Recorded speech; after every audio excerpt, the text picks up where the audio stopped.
Hello guys, आज हम इस वीडियो में जो टेंस होता है उसका फर्स्ट टेंस पढ़ने जा रहे हैं, जिसे हम सिंपल प्रेजेंट टेंस कहते हैं। ठीक। और हर टेंस में दो तीन बातें ज़रूरी होती है, और वह ये है कि हेल्पिंग वर्ब क्या होता है और किस सेंस में उस टेंस का हम यूज़ करते हैं, और उसका स्ट्रक्चर क्या होता है। ये तीन बातें हर टेंस के लिए ज़रूरी है। जब भी हम कोई टेंस सीख रहे हो तो ये तीन बातें हमें जाननी ज़रूरी है। या कोई भी स्ट्रक्चर बनाना हो, सेंटेंस बनाना हो, तो ये तीन चीज़ें उस बात को कहने में, उस स्ट्रक्चर को कहने में ये मदद करते हैं। कौन कौन से? हेल्पिंग वर्ब क्या है, उस टेंस का यूज क्या है। ठीक। उस यूज़ यानी कि सेंस, यानी कि उस कब यूज़ करते हैं, और उसका स्ट्रक्चर क्या है, यानी कि उस टेंस का बनाने का तरीका क्या है। ठीक है। तो इस टेंस हम जो पढ़ रहे हैं सिंपल प्रेजेंट टेंस, तो इसका जो पहला हेल्पिंग वर्ब क्या क्या है? डू और डज। ठीक। इसका हेल्पिंग वर्ब क्या है? डू और डज। यहाँ पे जब भी आएगा हेल्पिंग वर्ब तो डू और डज आएगा। न इज़ आर एम, न कहीं नहीं लिखा है मैंने द हेल्पिंग वर्ब, मैंने नहीं लिखा इज़ आर एम, जो भी हो, वाज, वेयर, विल, ये सब कुछ नहीं लिखा मैंने। हेल्पिंग वर्ब क्या लिखा है? दो, और वो क्या है? डू और डज। तो डू और डज हेल्पिंग वर्ब आएंगे। ठीक है। कब आएंगे? सिर्फ पॉजिटिव सेंटेंस में नहीं आएंगे, बाकी हर सेंटेंस में हेल्पिंग वर्ब आएंगे। ठीक। बस ये एक बात हो गई। और स्ट्रक्चर क्या है? स्ट्रक्चर ये है बनाने का तरीका, सब्जेक्ट रहेगा, उसके बाद वर्ब रहेगा, उसके बाद में ऑब्जेक्ट आएगा, या उसके बाद में जो अदर वर्ड्स होंगे उसके अलावा वो आएंगे। लेकिन सब्जेक्ट के बाद हमेशा वर्ब आएगा, और अगर पॉजिटिव सेंटेंस ना रहा तो हेल्पिंग वर्ब भी आएगा। सब्जेक्ट के बाद हेल्पिंग वर्ब, फिर वर्ब आएगा। ठीक। और इसका यूज़ क्या है, सेंस क्या है? तो यूज़, इसका सेंस हम चार तरीक़ों से करते हैं। चार तरीक़ा यानी कि चार मौका पर, चार जगह पर हम इसका यूज़ कर सकते हैं इस टेंस को। क्या क्या? डेली रूटीन्स को अगर हमें बात करनी हो डेली रूटीन्स के बारे में, तो ये इसका यूज करेंगे इस टेंस का, इस स्ट्रक्चर का। यूनिवर्सल ट्रूथ, यानी कि डेली रूटीन मतलब मैं जाता हूँ, मैं खाता हूँ, ये मेरा डेली रूटीन है, मैं रोज़ काम करता हूँ। यूनिवर्सल ट्रूथ मीन्स जो सब लोग जिसको सत्य मानते हैं, सच मानते हो, यानी कि हर जगह सच है। किसी से पूछो तो वो बोले हाँ ये बात सही है, तो उसको बोलते हैं यूनिवर्सल ट्रूथ। और हॉबी, यानी कि हॉबी मान कि आपको क्या पसंद है। ठीक है। आपको क्या क्या हॉबी है, तो आई गो टू जिम, ठीक है, आई प्ले क्रिकेट, ये हॉबी है। हॉबी क्या? कोई चीज़, बोले क्या आपका हॉबी है, तो मेरा किताब पढ़ना हॉबी है, कुछ भी हो सकता है। तो ये हॉबी को भी आप इस तरह से, इस टेंस की मदद से आप बयान कर सकते हैं, बता सकते हैं किसी को। उसी तरह से है फोर्थ यूज़ किया है टाइम टेबल बताने का। टाइम टेबल बताने मतलब क्या? टाइम टेबल मतलब यानी कि कोई दुकान कब खुलता है, ये टाइम टेबल है। ट्रेन आती है 5 बजे तक, तो ये टाइम टेबल है। दुकान 5 बजे खुलता है, ये हो गया। उसी तरह वह क्या और भी टाइम टेबल हो सकता है। दुकान 5 बजे खुलता है, ट्रेन टाइम से आती है, ट्रेन 10 बजे खुलता है। ठीक है। मैं स्कूल 10 बजे पढ़ाता हूँ, तो ये टाइम टेबल है। ओके। तो ये मैंने 4 यूजेस बता दिए। इस टेंस का 4 यूजेस हैं, और इसका हेल्पिंग वर्ब ये है। सब्जेक्ट स्ट्रक्चर ये रहा, सब्जेक्ट आएगा, उसके बाद वर्ब आएगा, ऑब्जेक्ट आएगा, अदर वर्ड्स आएगा। और ये 3 बातें आप गांठ बांध ले। और एक चीज़, हमने यहाँ पे वर्ब लिखा, तो वर्ब से मेरा मतलब है वर्ब वन। अगर कोई जानता हो तो बताएगा भाई यस भी लगता है, तो मैं बताता हूँ कि जब आप पॉजिटिव सेंटेंस बोल रहे हो, ठीक, आप पॉजिटिव सेंटेंस बोल रहे हो, तो हमको क्या लगाना है? V1 ही लगाना है। मैं बताता हूँ कैसे। हेल्पिंग वर्ब मेरे पास दो है, डू और डज। तो डू कहाँ यूज़ करेंगे, डज किसके साथ यूज़ करेंगे, मैं बताता हूँ। तो डू यूज़ करेंगे आई, वी, दे, यू, और इनके अलावा एक से ज़्यादा हो, प्लूरल हो। ठीक। एक से ज़्यादा हो, प्लूरल हो, सॉरी, हाँ, एक से ज़्यादा हो, प्लूरल हो, तो उसके साथ भी हम डू ही यूज़ करेंगे। जैसे कि बॉयज़ हो गया, एक से ज़्यादा है। चिल्ड्रेन हो गया, चाइल्ड का प्लूरल है चिल्ड्रेन, तो एक से ज़्यादा बच्चे, तो इसके साथ हम डू ही यूज़ करेंगे। पीपल हो गया, पीपल पर्सन की प्लूरल पीपल हो गया, तो एक से ज़्यादा है, तो इसके साथ भी हम डू यूज करेंगे। डज कहाँ इस्तेमाल करेंगे? डज वहाँ यूज करेंगे ही, शी, इट या किसी एक शख्स, किसी एक व्यक्ति के लिए करेंगे, किसी एक चीज़ के लिए या व्यक्ति के लिए कर सकते। अली हो गया, रोज़ी हो गया, ट्रेन हो गया, रिवर हो गया। हु के भी लिए हम डज इस्तेमाल करते हैं, ठीक। हु के लिए भी हम डज इस्तेमाल करते हैं, ठीक। हु भी इसी कैटेगरी में आता है, डज वाला में। तो ठीक, ये हो गया। हु मतलब होता है कौन। तो इसके साथ डू डज का इस्तेमाल। डू डज कब यूज करेंगे? अगर हम पॉजिटिव सेंटेंस बोलना हो तो नहीं यूज करेंगे, निगेटिव सेंटेंस बोलना होगा तो हम डू डज यूज करेंगे, इंट्रोगेटिव सेंटेंस बोलना होगा तो तब डू डज यूज करेंगे। पॉजिटिव सेंटेंस में हमें डू डज इस्तेमाल ही नहीं करना है, डायरेक्ट सब्जेक्ट के बाद वर्ब आएगा। और इसके अलावा जितने भी सेंटेंस बोलेंगे उसमें सब्जेक्ट के बाद हमें क्या लाना है? हेल्पिंग वर्ब, फिर हेल्पिंग वर्ब के बाद मेन वर्ब आएगा, ठीक।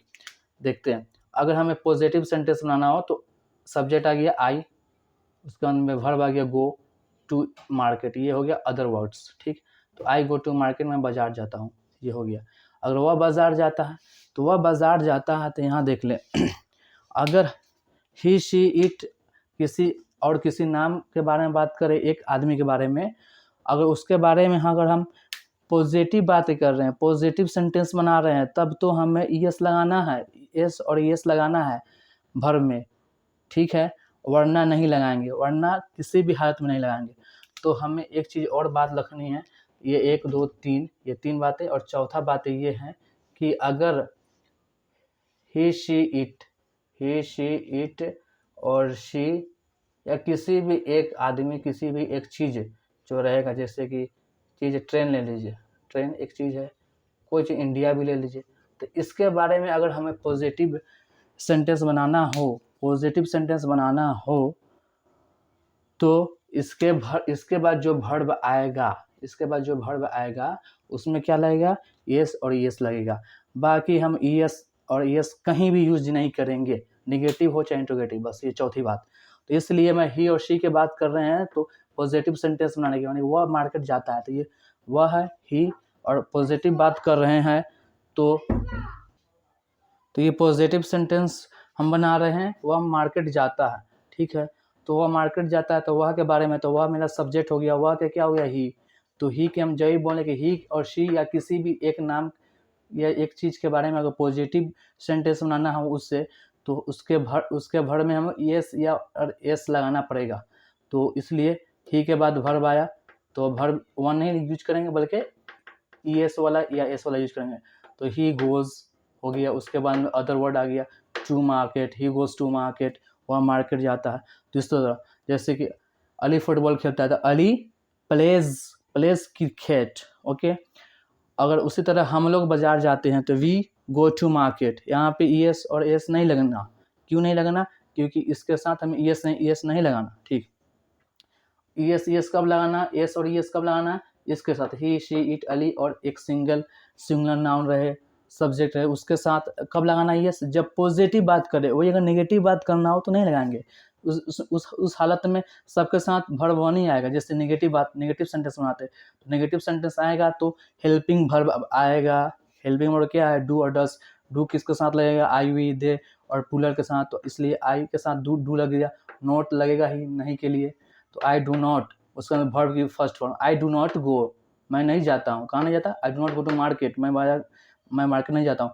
उसी तरह ही शीट रहेगा तो इसके साथ डज आएगा, नॉट भी आएगा तो ही डज नॉट। लेकिन निगेटिव सेंटेंस है, पॉजिटिव सेंटेंस नहीं है, इसलिए हम वर्ब में यस नहीं लगाएंगे। यानी कि यस नहीं लगाना है मतलब क्या? वर्ब की फर्स्ट फॉर्म यूज करना है। तो इसलिए he does not go, goes नहीं बोलना, he does not go to market, okay सही। उसमें Ali does not go to market, train does not fly, flies नहीं बोला मैंने, fly. India does not win, India नहीं जीतता है, ठीक है। तो तो क्या बोला मैंने? इंडिया डज नॉट विन्स नहीं बोला। क्यों नहीं? क्योंकि ये एक चीज का नाम है, एक देश का नाम है, ठीक है। इस पॉजिटिव नेगेटिव सेंटेंस बना रहे हैं तो नेगेटिव सेंटेंस बनाएंगे, तो पॉजिटिव सेंटेंस में हमको लगाना है यस और एस, ठीक। उसी तरह अगर हम इंट्रोगेटिव सेंटेंस बनाना हो, यानी कि इंट्रोगेटिव सेंटेंस में 2 तरह का होते हैं। एक होता है जैसे कि सिंपल सा येस और नो, तो येस और नो तो हेल्पिंग वर्ब का इस्तेमाल क्यों होता है? इस हेल्पिंग वर्ब का यूज करते क्वेश्चन बनाने के लिए। अगर हेल्पिंग वर्ब को शुरू में ला दे तो वो जो होता है वो सेंटेंस क्या हो जाता है? इंट्रोगेटिव हो जाता है। जैसे यहाँ पे देखिए, आई गो टू मार्केट, मैं मार्केट जाता हूँ, ठीक। अब यहाँ पे आई के साथ कौन सा हेल्पिंग वर्ब रहेगा? डू, ठीक। तो डू को शुरू में ला दे, do I go to market, इसका मतलब क्या हुआ? क्या मैं बाजार जाता हूँ? सवाल हो गया, क्या मैं बाजार जाता हूँ, ठीक। उसी तरह से अगर क्या बोलते हैं, हाँ, अगर डज लगा दे शुरू में, ही शी इट के आगे, अली के आगे यहाँ पे, तो इंट्रोगेटिव बन जाएगा डज ही गो टू। देखिए डज आ गया तो वर्ब की फर्स्ट फॉर्म ही लगेगा, क्योंकि यहाँ पे यस और यस हमने लगा दिया है, तो वर्ब में यस और यस नहीं लगाने की जरूरत है, ठीक है। बस सिंपल सा, डज आ गया तो यस नहीं लगाना। यहाँ पे देखें, डू यू स्टडी, वर्ब वाला है, डू यू स्टडी, क्या आप पढ़ते हैं? Yes I study. Does he go to market, यहाँ पे गो लगा दे, कोई वर्ब इसके बाद में, यहाँ पे सब्जेक्ट ये सब, इसमें से कोई पिक कर ले, कोई एक पिक कर ले। डज ही गो, वर्ब की first form go, to market, क्या हुआ? मार्केट जाता है। गोज नहीं बोलेंगे, क्यों नहीं बोलेंगे? कि डू में ईएस लग गया है, तो वर्ब में हमें ईएस नहीं लगाना है, ठीक। और ये तो हो गया येस और नो है। येस वह बाजार जाता है, yes he goes to market, he goes to market. अब पॉजिटिव सेंटेंस बना रहे हैं, इसलिए ही के बाद गोज लगाना पर, he goes to market, okay. और उसी तरह इसमें भी आता है WH सेंटेंस, WH इंट्रोगेटिव सवाल वाला, जैसे कि वाई शुरू में लगाने, why, what, where, with whom, when, तो ये सब इंट्रोगेटिव सवाल तो बनाएगा, लेकिन इसका जो जवाब देना होगा उसका डिटेल्स में देना पड़ेगा। तो वाई, वाट, ये सब 15 वर्ड्स हैं, 15 वर्ड्स है जो सवाल के लिए यूज करते हैं, डिटेल्स सवाल के लिए। तो इसका मैंने वीडियो बना रखा, उसमें आप देख सकते हैं वो 15 वर्ड्स। तो इन वर्ड्स के बाद हमेशा इंट्रोगेटिव सेंटेंस आता है। और इंट्रोगेटिव सेंटेंस कैसे बनाते हैं? हेल्पिंग वर्ब को सिर्फ आगे लाकर, हेल्पिंग वर्ब सिर्फ आगे आ जाएगा तो इंट्रोगेटिव सेंटेंस बन जाएगा, बाकी सब वैसे रहेगा। तो हेल्पिंग हो गया क्या? जैसे कि यू गो, आप जाते हैं, यहाँ पे हेल्पिंग लगा दे, डू यू गो, कि आप जाते हैं, इंट्रोगेटिव हो गया। अब इसी में आप ये WH इंट्रोगेटिव, इसके बाद ये जो इसका यूज करेंगे तो इसके बाद हम इंट्रोगेटिव सेंटेंस लाएंगे।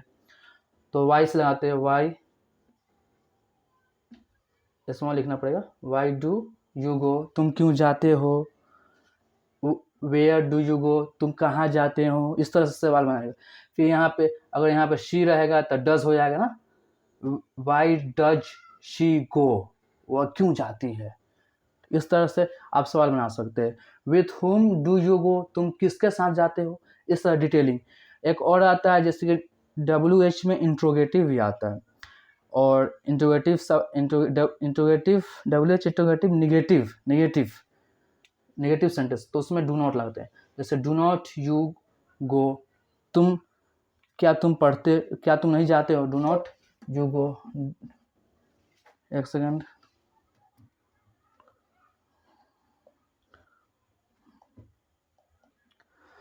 तो मैंने बोल रहा था कि WH इंट्रोगेटिव नेगेटिव सेंटेंस जिसमें नॉट आता है, ठीक है। WH भी रहेगा, नॉट भी रहेगा। जैसे कि देखें, डू नॉट यू स्टडी, तो इसका मतलब क्या हुआ? मैंने नॉट का सिर्फ ज़्यादा किया, मैंने नॉट सिर्फ इंक्लूड किया, बस सिर्फ नॉट को मैंने बढ़ाया। तो डू नॉट यू स्टडी, क्या तुम नहीं पढ़ते हो। तो क्या, तो इसका मतलब क्या था? डू यू स्टडी, क्या तुम पढ़ते हो, और नॉट मैं लगा दिया, तो इसका मतलब क्या? नहीं, क्या तुम नहीं पढ़ते हो, क्या तुम नहीं पढ़ते हो, इसका मतलब है। उसी तरह अगर हम यहाँ पे लगा दें डज, इंट्रोगेटिव बनाना है तो हेल्पिंग वर्ब को पहले लाएंगे, डज ही गो, क्या वह जाती है।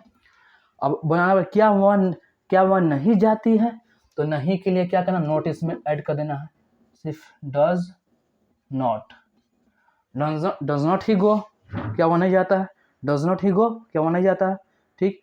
और इसके आगे तो हम WH लगा ही सकते हैं क्योंकि ये इंट्रोगेटिव सेंटेंस है, और WH वर्ड हमेशा इंट्रोगेटिव सेंटेंस की डिमांड करता है अपने बाद, उसके बाद हमेशा इंट्रोगेटिव सेंटेंस होना चाहिए।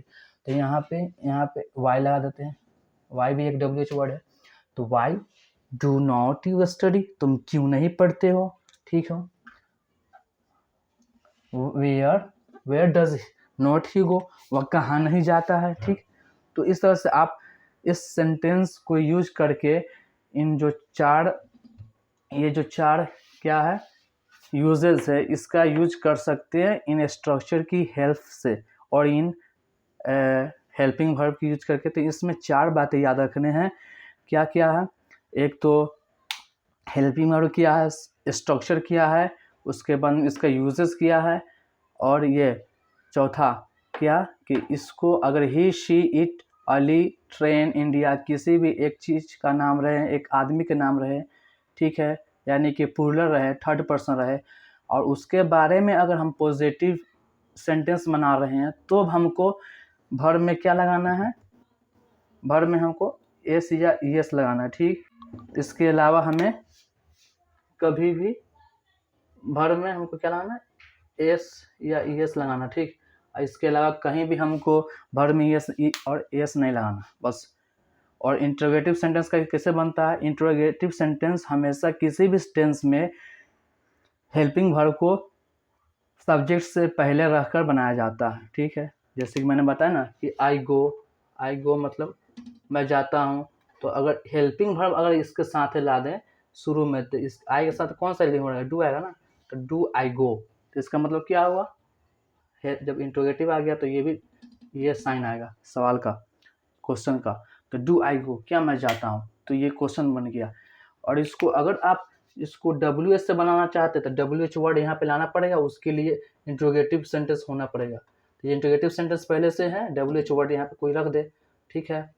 विथ होम रख देते, विथ होम मतलब होता है किसके साथ, विथ होम मतलब किसके साथ, डू आई गो, मैं किसके साथ जाता हूँ, ठीक, मैं किसके साथ जाता हूँ, ये क्वेश्चन है। तो इसमें 4 बातें याद रखने थे, मैंने बता दी हैं, और ये किस सेंस में यूज करने हैं अब मैंने ये भी बता दिया।